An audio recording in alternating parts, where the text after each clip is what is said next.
आप सबको पता है कि पैन कार्ड बनाने का प्रोसेस पहले से बदल चुका है। 1 मार्च 2026 से पैन कार्ड बनाने के लिए फॉर्म 93 भरने के साथ ही आधार कार्ड और एक दूसरा डॉक्यूमेंट देना पड़ता है। मेरे पिछले वीडियो में ढेर सारे ऐसे कमेंट आए हैं कि फॉर्म 93 सही से भरने के बाद भी उनका फॉर्म रिजेक्ट हो जा रहा है। इसीलिए आज के इस वीडियो में हम फॉर्म 93 भर के आपको लाइव दिखाने वाला हूँ कि कैसे आपको फॉर्म 93 भरना है और इसका सही तरीका क्या है, जिससे आप एक बार में फॉर्म भरे और आपका पैन कार्ड बन करके आ जाए।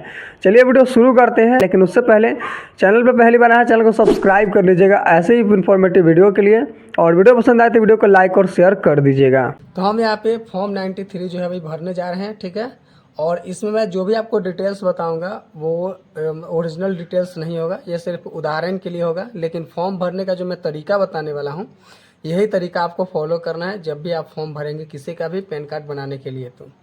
तो यहाँ पे जो सबसे पहले हम देखेंगे, यहाँ पे जो आपको 2 फोटो यहाँ पे डालने के लिए दिया हुआ है। तो इस दोनों फोटो में यहाँ जो आप फोटो अपलोड करेंगे दोनों में पासपोर्ट साइज फोटो होगा। तो यहाँ पर भी फोटो आपको अपलोड कर मतलब फोटो यहाँ पे चिपका देना है, और यहाँ पर भी आपको फोटो लगाना है। फोटो लगाते समय आपको एक चीज़ ध्यान देना होगा कि फोटो जो है आपका जहाँ तक होगा, ठीक है, यहाँ पे देखेंगे मान लेते यहाँ तक फोटो है, चाहे इसका अगर पूरा भर जाता है तो ठीक है।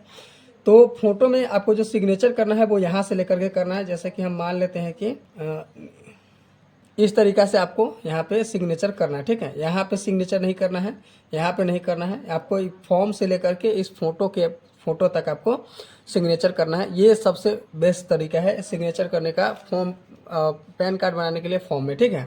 पार्ट ए में यहाँ पे देखेंगे, यहाँ पे पार्ट ए है जिसमें पर्सनल इन्फॉर्मेशन लिखा हुआ है। तो यहाँ पे आपको अपना नाम डालना है। तो नाम यहाँ पे देखिए फर्स्ट नेम लिखा हुआ है, तो फर्स्ट नेम यहाँ पे डालेंगे, मिडिल नेम यहाँ पे डालेंगे और लास्ट नेम यहाँ पे डालेंगे।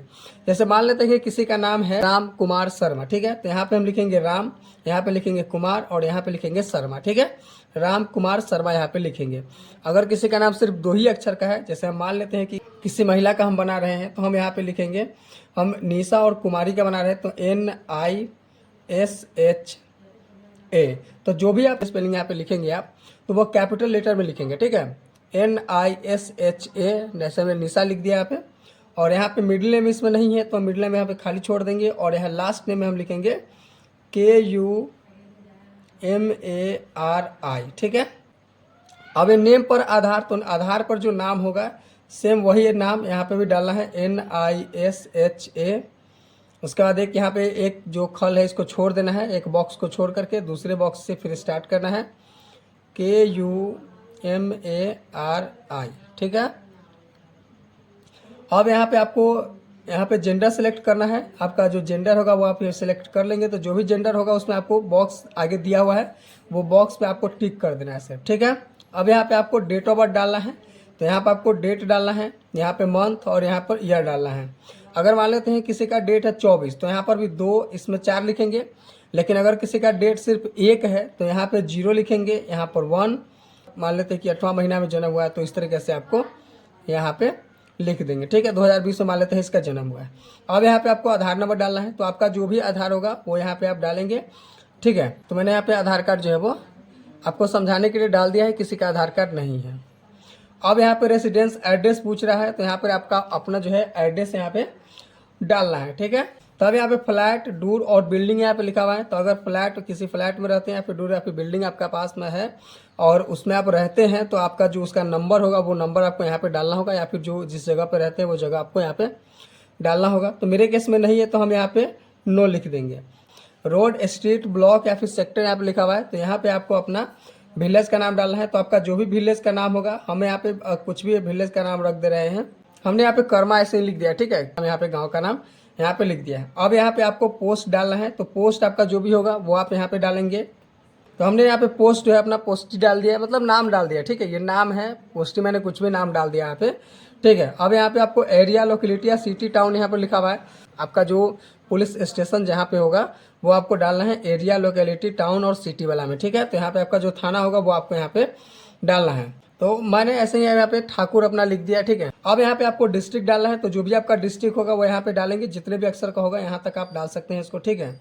तो हमने यहाँ पे अपना डिस्ट्रिक्ट जो है वो डाल दिया है, ठीक है। मुजफ्फरपुर हमने डाला है यहाँ पे डिस्ट्रिक्ट। अब यहाँ पे आपको अपना स्टेट लिखना है, यहाँ पे आपका कंट्री लिखना है और यहाँ पे आपको अपना पिन कोड या फिर जिप कोड दिया हुआ है, तो आप पिन कोड है, जिप कोड है, जो भी है आप यहाँ पे डालेंगे। 6 अक्षर का होता है, ठीक है। अब आपको यहाँ पे ऑफिस का एड्रेस बोला जा रहा है। अगर आप कहीं पे अलग काम करते हैं, अगर आपका जो रेसिडेंस एड्रेस ऑफिस एड्रेस एक ही है, तो आप यहाँ पे सिर्फ डू लिख करके छोड़ सकते हैं, ठीक है। लेकिन अलग अलग है तो आपको इसमें भी जैसे हमने यहाँ पे डाला है एड्रेस, उसी तरीके से आपको यहाँ पर भी अपना एड्रेस डालना होगा। सब चीज़ आपको यहाँ पे डालना है, ठीक है। अब आते हैं नंबर 7 पे, हम रेसिडेंशियल स्टेटस यहाँ पे पूछ रहा है, तो आप रेसिडेंटल, आपका जो घर है वो रेसिडेंटल है, नॉट रेसिडेंटल है, residential but not ordinary residence. तो यहाँ पे आपको जो ऑप्शन सही लगता है आपके हिसाब से वो आप रेसिडेंट यहाँ पे सिलेक्ट करेंगे। मेरे हिसाब से यहाँ पे मेरा रेसिडेंट है, इसलिए हम रेसिडेंट यहाँ पे सिलेक्ट करेंगे। अगर आपके पास पासपोर्ट है, अगर आपने पासपोर्ट बनवाया हुआ है, तो आप उसका पासपोर्ट नंबर भी यहाँ पे आप डाल सकते हैं, ठीक है। अगर आप टैक्स पेयर है, टैक्स पेयर आइडेंटिफिकेशन नंबर यहाँ पे डालने के लिए बोला जा रहा है। तो अगर आपके पास जीएसटी नंबर है तो आप यहाँ पे जीएसटी नंबर जो है वो डाल सकते हैं, ठीक है। अब यहाँ पे 10 नंबर में है कॉन्टैक्ट डिटेल्स। तो यहाँ पे आपको मोबाइल नंबर डालना है, यहाँ पे आपको कंट्री कोड डालना है। तो कंट्री कोड इंडिया का है +91, ठीक है। अगर आप किसी दूसरे देश में रहते हैं तो वहाँ का कंट्री कोड पता कर लीजिएगा, उसके बाद यहाँ पे अपना मोबाइल नंबर डालिएगा। तो इंडिया का कंट्री कोड +91 है, हमने यहाँ पे डाल दिया है। मैंने ऐसे यहाँ पे आपको बताने के लिए सिर्फ मोबाइल नंबर डाला है, ठीक है। अब अगर आपके पास लैंडलाइन है या फिर एसटीडी कोड है तो अभी आप यहाँ पे डालेंगे और यहाँ पे लैंडलाइन नंबर डालेंगे। पहले टेलीफोन वगैरह इस्तेमाल होता तो उसमें इसका नंबर वगैरह होता था, ठीक है। अब यहाँ पे पूछा जा रहा है कि आपका सोर्स ऑफ इनकम क्या है, मतलब सैलरी, इनकम फॉर बिजनेस है या फिर इनकम फॉर हाउस प्रॉपर्टी है, कैपिटल गेंस है, इनकम फॉर अदर सोर्स है। अगर कोई इनकम नहीं है तो आप नो इनकम पे आप यहाँ पे टिक करेंगे। मेरे हिसाब से मेरे केस में यहाँ पे नो कोई इनकम नहीं है, तो हम यहाँ पे नो इनकम यहाँ पे टिक करेंगे, ठीक है। अब यहाँ पे लिखा हुआ है कि देखिए पार्ट बी था ये, ठीक है। Part B of source of income यहाँ पे डालना था। अब ये पार्ट सी है, डिटेल्स ऑफ पेरेंट। यहाँ पे पेरेंट का डिटेल आपको डालना है। हाँ, यहाँ पे लिखा हुआ है कि whether mother and father is a single parent. आपका अगर सिर्फ मदर है या फिर पिता है तो यहाँ पे यस लिखेंगे। अगर माता पिता दोनों हैं तो यहाँ पे नो वाले पे टिक करेंगे, ठीक है। तो यहाँ पे फादर का फर्स्ट नेम, यहाँ पे फादर का मिडिल नेम और फादर का लास्ट नेम। तो किसी मैंने जैसे आपको पहले समझाया कि अगर किसी का नाम राम कुमार शर्मा है तो हम यहाँ पे राम लिखेंगे, यहाँ पे कुमार लिखेंगे और यहाँ पे शर्मा लिखेंगे। तो हमने यहाँ पे राम कुमार शर्मा हमने यहाँ पे लिख दिया। तो इस तरीके से आपको ये फॉर्म जो है वो भरना है। अब यहाँ पे कोई डिटेल्स नहीं है, ठीक है। अब हम फॉर्म की दूसरी तरफ भरते हैं। तो सबसे पहले आपको यहाँ पे अपना मदर का नाम डालना है। नेम ऑफ मदर यहाँ पे देखेंगे 14 नंबर में, ठीक है। अब यहाँ पे कहा जा रहा है कि नेम ऑफ पेरेंट भी printed on pan permanent account number card में। जो आपको पैन कार्ड में आपका किसका नाम देना है, या फिर फादर का नाम देना है या फिर मदर का नाम देना है, तो जिसका भी आपको नाम देना है उसको टिक कर देंगे, ठीक है।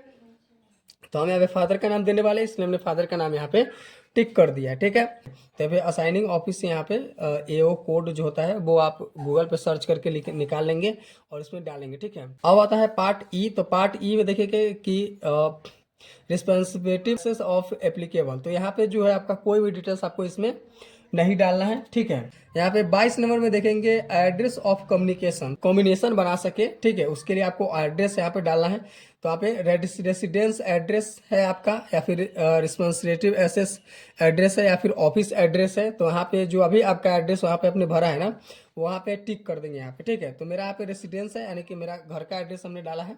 तो हमने यहाँ पे रेसिडेंस एड्रेस जहाँ मैं परमानेंट रह रहा हूँ, ठीक है। तो मैंने यहाँ पे रेसिडेंस वाला को सिलेक्ट कर दिया है, ठीक है। अब यहाँ पे 23 नंबर में आ जाएंगे। तो यहाँ पे देखेंगे document submitted as proof of identity, proof of address and proof of date of birth of the applicant है। तो यहाँ पर जो भी आप एड्रेस यहाँ पे आइडेंटिटी प्रूफ जमा करने वाले हैं उसको आपको टिक करना होगा। जैसे कि एड्रेस हम यहाँ पे देने वाले हैं तीनों, तो कौन कौन सा यहाँ पे एड्रेस के रूप में कौन सा देंगे, आइडेंटिटी के रूप में कौन सा देंगे और proof of date of birth के रूप में कौन सा देंगे डॉक्यूमेंट, मैं आपको आगे बताऊंगा, ठीक है। अब यहाँ पे वेरिफिकेशन एंड डिक्लेरेशन आपको यहाँ पे देना होगा। तो वेरिफिकेशन एंड डिक्लेरेशन में IM लिखा हुआ है तो AM लिखा हुआ है। तो यहाँ पे आपको जिसके नाम से आवेदन कर रहे हैं उसके नाम, वहाँ पे उसका हम नाम लिखेंगे, ठीक है। सॉरी, यहाँ पे निशा कुमारी से था। तो जैसे मैंने यहाँ पे काट कुट कर दिया, इस तरह से आपको नहीं करना है, ध्यान पूर्वक भरना है फॉर्म को, ठीक है। यहाँ पे निशा लिख देना है और यहाँ पे कुमारी लिख देना है। अब यहाँ पे लिखा हुआ है कि इन द कैपेसिटी ऑफ, तो यहाँ पे आपको हिम सेल्फ लिखना है, ठीक है।